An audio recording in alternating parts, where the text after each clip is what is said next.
ಶತಮಾನಗಳಿಂದನಾ? ಸುಮಾರು ದಿನಗಳಿಂದ ಅಂದೆ. ಅದು ನಿಮಗೆ ಶತಮಾನ ಅಂತ ಕೇಳಿಸಿರ್ಬಹುದು. ಅರ್ಜುನ್ ಅವರು ನಮ್ಮ ಪುಷ್ಪಗಿರಿ ಹಳ್ಳಿಗೆ ಔಷಧಿ ತಗೊಳ್ಳೋದಕ್ಕೆ ಅಂತ ಬಂದಿದ್ರು. ನನ್ನ ಅವರ ಪರಿಚಯ ಅಲ್ಲೇ ಆಯಿತು. ನನ್ನ ಮಗನ ಬಗ್ಗೆ ಏನನ್ಸತ್ತೆ ನಿನಗೆ? ಅನ್ಸೋದಕ್ಕೆ ನಿಮ್ಮ ಮಗನ ಸೌಂದರ್ಯದಲ್ಲಾಗಲಿ ಗುಣದಲ್ಲಾಗಲಿ ಏನಾದರೂ ಕೊರೆ ಇದ್ರೆ ತಾನೆ. ಮಣಿ, ನಿನ್ನ ಒಂದು ಮಾತು ಕೇಳ್ತೀನಿ, ನೀನು ನೇರವಾದ ಉತ್ತರ ಹೇಳಬೇಕು.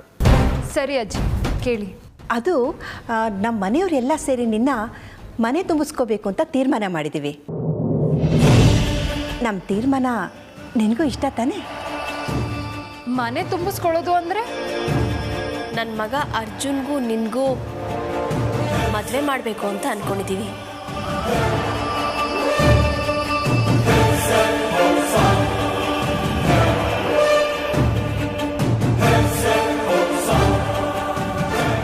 ಏನು ಅಂತ ಮಾತಾಡ್ತಾ ಇದ್ದೀರಾ ನೀವು? ನನಗೆ ಹಿಂದೆ ಮುಂದೆ ಯಾರೂ ಇಲ್ಲ ಅಂತ ಏಕಾಏಕಿ ಮದುವೆ ಮಾತಾಡ್ತಾ ಇದ್ದೀರಾ? ನೀವೆಲ್ಲ ತುಂಬ ಒಳ್ಳೆಯವರು ಅಂತ ನಿಮ್ಮ ಮನೆಗೆ ಬಂದೆ. ಆದರೆ ನೀವು ನನ್ನ ಸ್ಥಿತಿನ ದುರುಪಯೋಗ ಪಡಿಸ್ಕೊಳ್ಳೋಕೆ ನೋಡ್ತಾ ಇದ್ದೀರಾ. ಮನೆಗೆ ಕರ್ಕೊಂಡು ಬಂದು ನೀವು ಹೀಗೆ ಅವಮಾನ ಮಾಡ್ತೀರಾ ಅಂತ ನಾನು ಅಂದ್ಕೊಂಡಿರ್ಲಿಲ್ಲ. ಏನು ಹೇಳ್ತಾ ಇದೀಯ ಮಣಿ ನೀನು? ನನಗೆ ನಿಮ್ಮ ಮಗ ಅರ್ಜುನ ಮದುವೆ ಆಗೋದಕ್ಕೆ ಇಷ್ಟ ಇಲ್ಲ ಇಲ್ಲ ಇಲ್ಲ.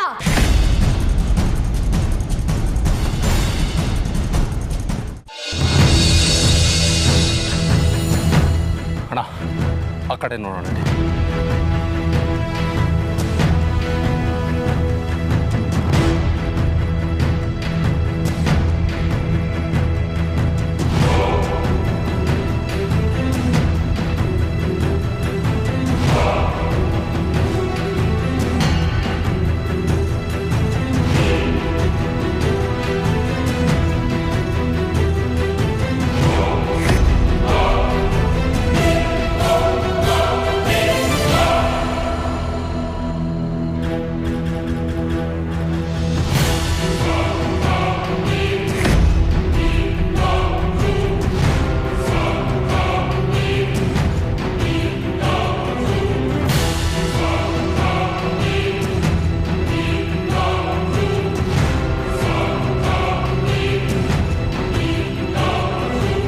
ರುದ್ರ, ಅಮೃತ ಈಗ ಇವನ ಮನೆಯಲ್ಲಿದ್ದಾಳೆ. ಇವನು ನಮ್ಮ ಕೈಯಿಂದ ತಪ್ಪಿಸ್ಕೊಂಡು ಬಿಟ್ರೆ ಆಮೇಲೆ ಅಮೃತನ ಮುಗಿಸೋದು ತುಂಬ ಕಷ್ಟ ಆಗುತ್ತೆ ನಮಗೆ. ಸರಿ, ನಡಿ.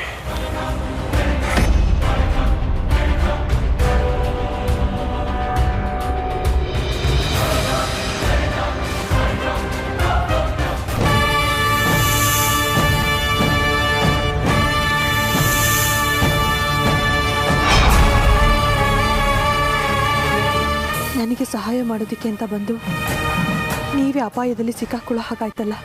ನಮಗಾದವ್ರಿಗೆ ನಾವು ಆಗೋದೇ ಧರ್ಮ. ನಿಮ್ಮನ್ನು ನಾನು ಕಾಪಾಡ್ತೀನಿ.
ಏನು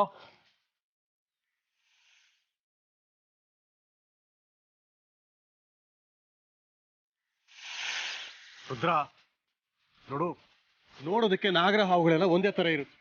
ಈ ಹಾವೇ ಅಮೃತ ಅಂತ ಹೇಗೆ ಹೇಳ್ತೀಯ ನೀನು? ಸುಮ್ಮನೆ ಇಲ್ದಿರೋದಕ್ಕೆಲ್ಲ ತಲೆ ಕೆಡಿಸ್ಕೊಬೇಡ. ಮೊದಲು ಅವನು ಎಲ್ಲಿ ಹೋದ ಅನ್ನೋದನ್ನು ಹುಡ್ಕೋಣ. ಸದ್ಯ ಈಗ ಅರ್ಜುನ್ ಮದುವೆ ಆಗೋದಕ್ಕೆ ಒಪ್ಕೊಂಡಿದ್ದಾನೆ. ಇಂಥ ಸಮಯದಲ್ಲಿ ಇವನು ಹೋಗಿ ಎಲ್ಲ ವಿಷಯನ ಅರ್ಜುನ್ಗೆ ಹೇಳಿದರೆ ನಮ್ಮ ಕೆಲಸ ಎಲ್ಲ ಕೆಟ್ಟು ಹೋಗುತ್ತೆ. ಹೌದು, ನೀನು ಹೇಳೋದು ಸರಿ ಅನ್ನಿಸ್ತಾರೆ. ಬಾವನನ್ನು ಹುಡ್ಕೋಣ.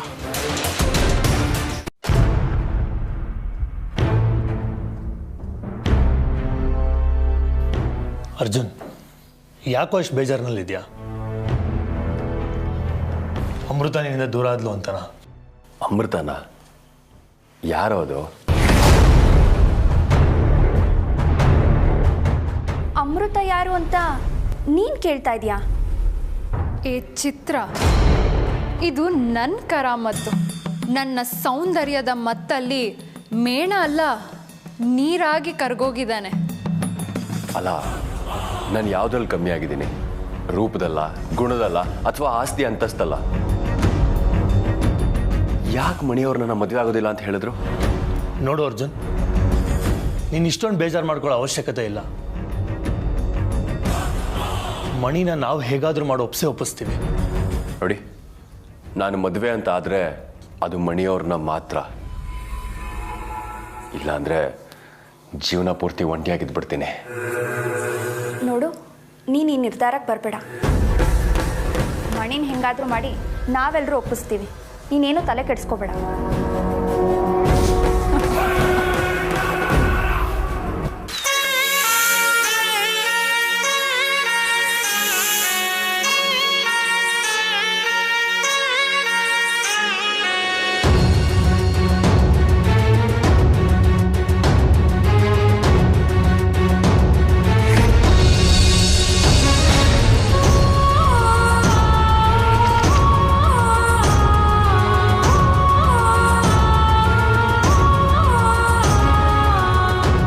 ನಾ ಇಲ್ಲಿಗೆ ಹೇಗೆ ಬಂದೆ? ನಾನೇ ಕರ್ಕೊಂಡು ಬಂದೆ. ನೀನು ಕರ್ಕೊಂಡು ಬಂದ್ಯಾ?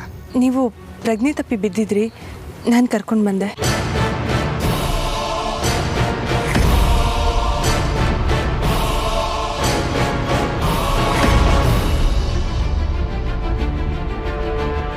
ಅಯ್ಯಯ್ಯೋ, ಅಂಥ ರಾಕ್ಷಸರ ಮಧ್ಯೆ ಇಷ್ಟು ದಿನ ಹೇಗಮ್ಮ ಬದುಕಿದ್ದೆ? ಒಬ್ಬನು ಕೀಚಕ, ಇನ್ನೊಬ್ಬನು ಕಿರಾತಕ.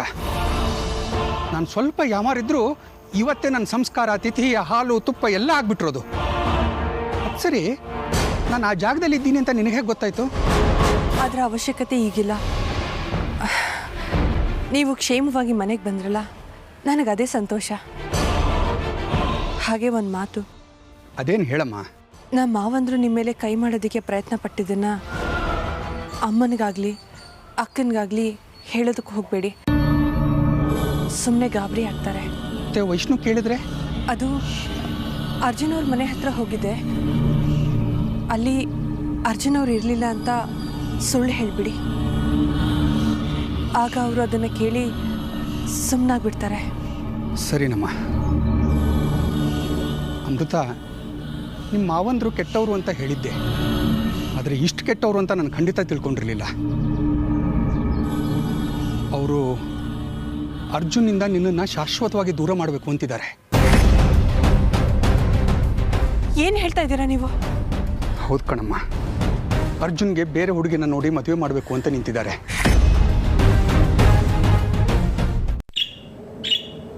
ನೋಡಿ, ನನಗೆ ಹಿಂದೆ ಒಂದು ಮುಂದೆ ಒಂದು ಮಾತಾಡೋದಕ್ಕೆ ಬರೋದಿಲ್ಲ. ನಾನು ನೇರವಾಗಿರ್ತೀನಿ, ನೇರವಾಗೇ ಮಾತಾಡ್ತೀನಿ. ನೀವೇನಾದರೂ ನನ್ನ ಮದುವೆ ಬಗ್ಗೆ ಮಾತಾಡೋಕೆ ಬಂದಿದ್ರೆ ದಯವಿಟ್ಟು ಇಲ್ಲಿಂದ ಹೋಗ್ಬಿಡಿ. ಹಾಗಂತ ನಾವು ಸುಮ್ಮನೆನೂ ಇರೋಕ್ಕಾಗೋದಿಲ್ಲ.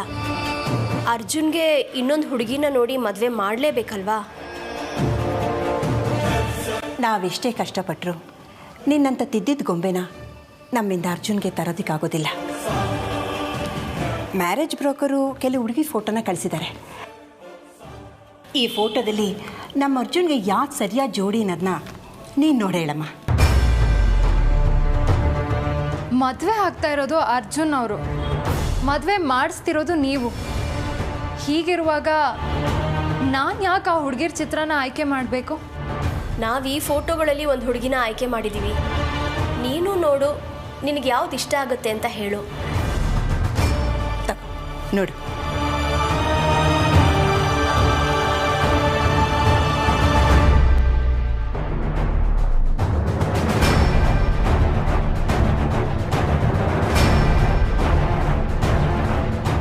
ಇದರಲ್ಲಿರೋರು ಯಾರೂ ಚೆನ್ನಾಗಿಲ್ಲ. ಅಲ್ಲಮ್ಮ, ಅರ್ಜುನ್ನ ನೀನು ಮದುವೆ ಆಗಲ್ಲ ಅಂತ್ಯ. ಈ ಫೋಟೋದಲ್ಲಿರೋ ಹುಡುಗಿ ಯಾರು ಜೋಡಿ ಅಲ್ಲ ಅಂತ್ಯ. ಹೀಗಾದರೆ ಹೇಗೆ? ನನಗೆ ಅರ್ಜುನ್ ಅವ್ರು ಇಷ್ಟ ಇಲ್ಲ ಅಂತ ಈ ಮದುವೆ ಬೇಡ ಅಂತ ಹೇಳಲಿಲ್ಲ. ಮಣಿ, ನೀನೇನು ಹೇಳ್ತಿದ್ಯಾ? ನನಗೆ ಅರ್ಜುನ್ ಅವ್ರನ್ನ ಮದುವೆ ಆಗೋದಕ್ಕೆ ಇಷ್ಟನೇ.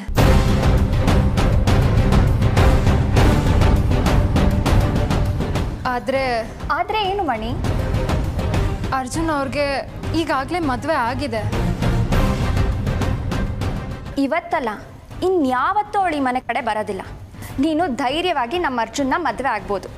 ನೀವು ಇಷ್ಟೊಂದು ಭರವಸೆ ಕೊಟ್ಟ ಮೇಲೆ ನನಗೆ ಅರ್ಜುನ್ ಅವ್ರನ್ನ ಮದುವೆ ಆಗೋದಕ್ಕೆ ಯಾವ ಅಭ್ಯಂತರನೂ ಇಲ್ಲ.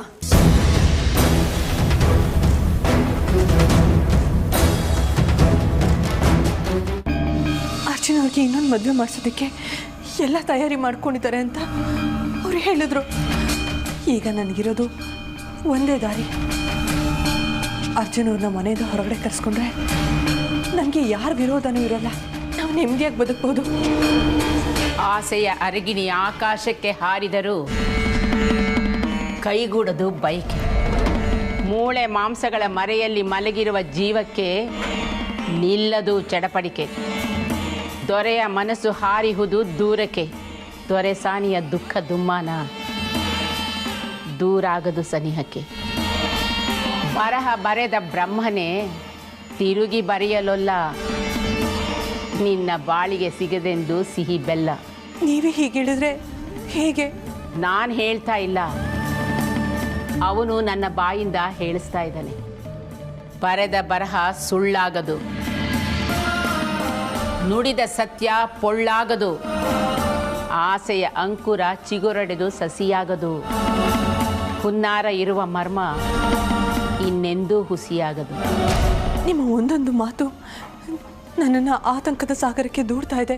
ನೀನೆಷ್ಟೇ ಆತಂಕಗೊಂಡರೂ ನೀನಂದುಕೊಂಡಿರೋದಕ್ಕೆ ವಿರುದ್ಧವಾಗಿಯೇ ನಡೆಯೋದು.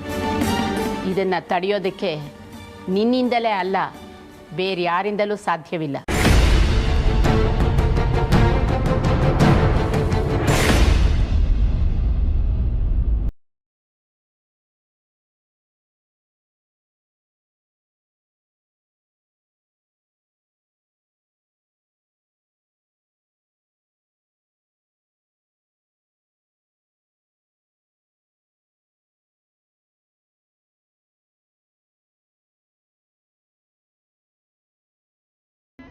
ನಾನು ಹೇಗೆ ಕಾಣಿಸ್ತಾ ಇದ್ದೀನಿ?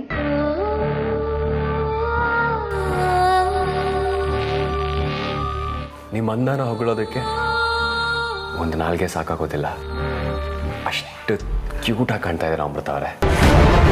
ಅಮೃತನಾ? ಓಹ್ ಸಾರಿ, ನೀವು ಸುಂದರವಾಗಿ ಕಾಣ್ತೀರಾ ಅಂತ ಗೊತ್ತಿತ್ತು, ಆದರೆ ಇಷ್ಟು ಸುಂದರವಾಗಿ ಕಾಣ್ತೀರಾ ಅಂತ ಗೊತ್ತಿರಲಿಲ್ಲ.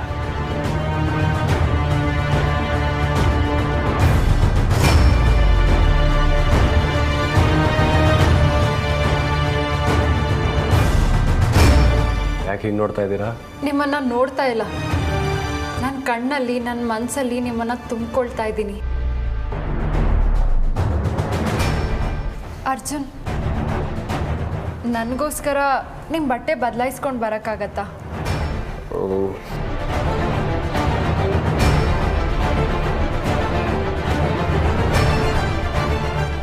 ಛೇ, ಯಾಕೆ ಇಲ್ಲಿಂದ ಇಲ್ಲಿಗೆ ನಾಟ್ ರೀಚಬಲ್ ಬರ್ತಾ ಇದೆಯಲ್ಲ?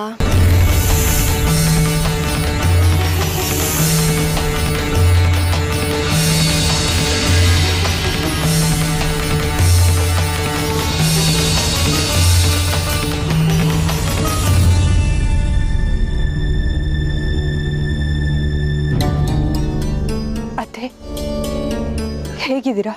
ನನ್ನ ಕಥೆ ಬಿಡು ಅಮೃತ, ನೀನು ಹೇಗಿದ್ಯಾ? ನೀರಿನಿಂದ ಹೊರಗಡೆ ಬಿದ್ದಿರೋ ಮೀನು ಹೇಗೆ ಒದ್ದಾಡ್ತಾ ಇರುತ್ತೋ ಹಾಗೆ ನಿಮ್ಮನ್ನು ಅರ್ಚನವ್ರನ್ನ ಬಿಟ್ಟಿರೋದಕ್ಕಾಗದೆ ಕ್ಷಣ ಕ್ಷಣಕ್ಕೂ ಇಲ್ಲವಿಲ್ಲ ಅಂತ ಒದ್ದಾಡ್ತಾ ಇದ್ದೀನಿ ಅತ್ತೆ. ಇದನ್ನ ವಿಧಿ ಅನ್ಬೇಕು, ಕುತಂತ್ರ ಅನ್ಬೇಕು, ಒಂದು ಗೊತ್ತಾಗ್ತಾ ಇಲ್ಲ ಅಮ್ಮ. ಆದ್ರೆ ನಿನಗೋಸ್ಕರ ಅರ್ಜುನ್ ಎಲ್ಲೆಲ್ಲೋ ಹುಡುಕಾಡ್ದ, ಎಷ್ಟೆಷ್ಟು ಕಷ್ಟಪಟ್ಟ ಅಂತ ನಿನಗೆ ಗೊತ್ತು. ನೀನು ಸಿಗ್ಲಿಲ್ಲ ಅನ್ನೋ ನಿರಾಶೆಲಿ, ಸಿಗೋದೇ ಇಲ್ವೇನೋ ಹತಾಶೆಲಿ ಅವನು ಪ್ರತಿದಿನ ಪ್ರತಿ ಕ್ಷಣ ಕನ್ವರ್ಸ್ತಾ ಚಡ್ಪಡಿಸ್ತಾ ಇದ್ದ. ಈಗ ಸ್ವಲ್ಪ ಸಮಾಧಾನವಾಗಿದ್ದಾನೆ. ಸಮಾಧಾನವಾಗಿದ್ದಾನೆ ಅಂದ್ರೆ ಏನರ್ಥ ಅತ್ತೆ? ನೀನು ಮನೇಲಿ ಇಲ್ದೇ ಇರೋವಾಗ ಏನೇನೋ ಆಗೋಯ್ತು ಅಮೃತ. ಅರ್ಜುನ ಆರೋಗ್ಯದ ಬಗ್ಗೆ ಆತಂಕ ಆಗಿ ಶಾಸ್ತ್ರಿಗಳನ್ನ ಭೇಟಿ ಮಾಡಿದಾಗ ನಿಮ್ಮ ಮಗ ನಿಮ್ಮ ಕೈಗೆ ಸಿಗಬೇಕು ಅಂದರೆ ಅವನಿಗೆ 2ನೇ ಮದುವೆ ಮಾಡಬೇಕು ಅಂತ ಹೇಳಿದ್ರು. ನೋಡು, ನಿನಗೆ ಹೇಗೆ ನಿನ್ನ ಅರ್ಜುನ್ ಮುಖ್ಯನೋ ನನಗೂ ಹಾಗೆ ನನ್ನ ಮಗ ಮುಖ್ಯ ಅಲ್ವಮ್ಮ. ಅದಕ್ಕೆ 2ನೇ ಮದುವೆ ಮಾಡಿಸೋದಕ್ಕೆ ಒಪ್ಕೊಂಡ್ಬಿಟ್ಟೆ. ನೀನಿದ್ದು ಸಹ ನಾನು ಇನ್ನೊಂದು ಮದುವೆ ಮಾಡಿಸೋದಕ್ಕೆ ಒಪ್ಕೊಂಡೆ ಅಂದರೆ ನನಗದು ಯಾವ ಮಂಕ್ ಕವ್ದಿತ್ತೋ, ಯಾವ ಮಾಯೆ ಬಡ್ಕೊಂಡಿತ್ತೋ ನನಗಂತೂ ಗೊತ್ತಿಲ್ಲ. ಅತ್ತೆ, ನೀವು ನನ್ನ ಪಾಲಿನ ದೇವರು ಅಂತ ಅನ್ಕೊಂಡಿದ್ದೆ. ನೀವೇ ನನಗೆ ಅನ್ಯಾಯ ಮಾಡೋದಕ್ಕೆ ನಿಂತ್ರ. ಹೇಳಿದ್ನಲ್ಲಮ್ಮ, ನಂಗದು ಯಾವ ಮಾಯೆ ಬಡ್ಕೊಂಡಿತ್ತು ಅಂತ. ನೋಡು, ಈಗಲೂ ಕಾಲ ಮಿಂಚಿಲ್ಲ. ನಾನು ಮನೇಲಿರೋ ಆ ಹುಡುಗಿನ ಹೊರಗೆ ಕಳಿಸ್ತೀನಿ. ಅರ್ಜುನ್ಗೆ ಹೋಗಿ ಹೇಳ್ತೀನಿ ನೀನು ಅಮೃತ ವಾಪಸ್ ಬಂದಿದ್ದಾಳೆ ಅಂತ. ಮತ್ತೆ ಮನೆ ತುಂಬಿಸ್ಕೋತೀವಿ ನಿನ್ನನ್ನು. ಅತ್ತೆ, ನಾನು ನಿಮ್ಮ ಮನೆ ಒಳಗಡೆ ಬರದೇ ಇದ್ರೂ ಪರವಾಗಿಲ್ಲ. ನನ್ನ ಅರ್ಜುನ್ ಅವ್ರ ಪ್ರೀತಿ ನನಗೆ ಸಿಕ್ಕಿದ್ರೆ ಅಷ್ಟೇ ಸಾಕು. ಎಲ್ಲಾದ್ರೂ ದೂರ ಹೋಗಿ ನಾವು ಬದುಕೋತೀವಿ. ಇಷ್ಟು ಮಾಡಿ ಪುಣ್ಯ ಕಟ್ಕೊಳ್ಳಿ ಅತ್ತೆ. ಸರಿ, ಬಂದೇ ಇರು.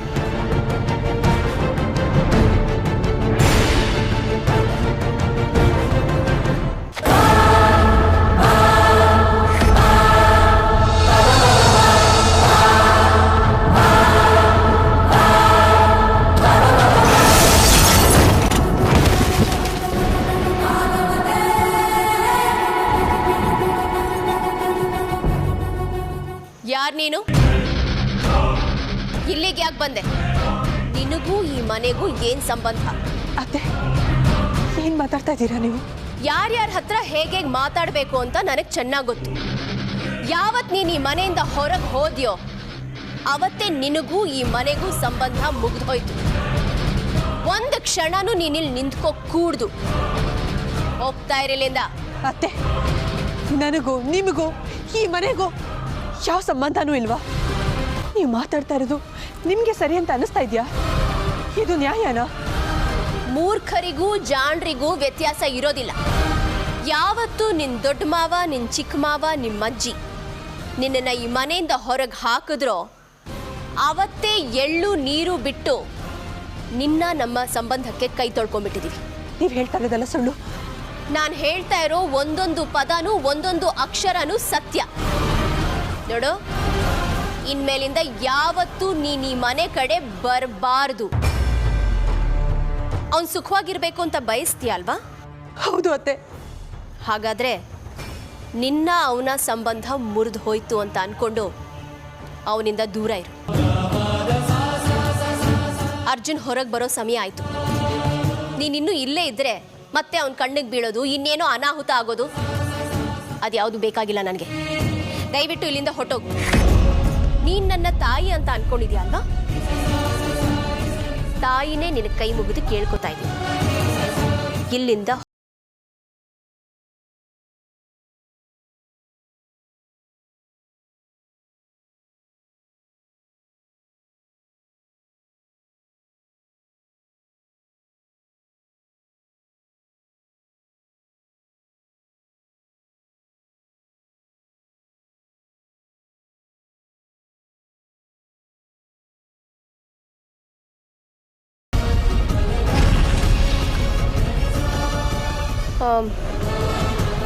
ಅರ್ಜುನ್, ನೀನು ನಮ್ಮ ಜೊತೆ ಬರಬೇಡ. ಮಣಿ ನಾನು ಹೋಗಿ ಬರ್ತೀವಿ. ಏನಮ್ಮ, ಏನಾಯ್ತು ನಿನಗೆ? ನಾನು ರೆಡಿ ಆಗಿದ್ದೀನಲ್ಲ, ಬರ್ತೀನಿ ಬಿಡು.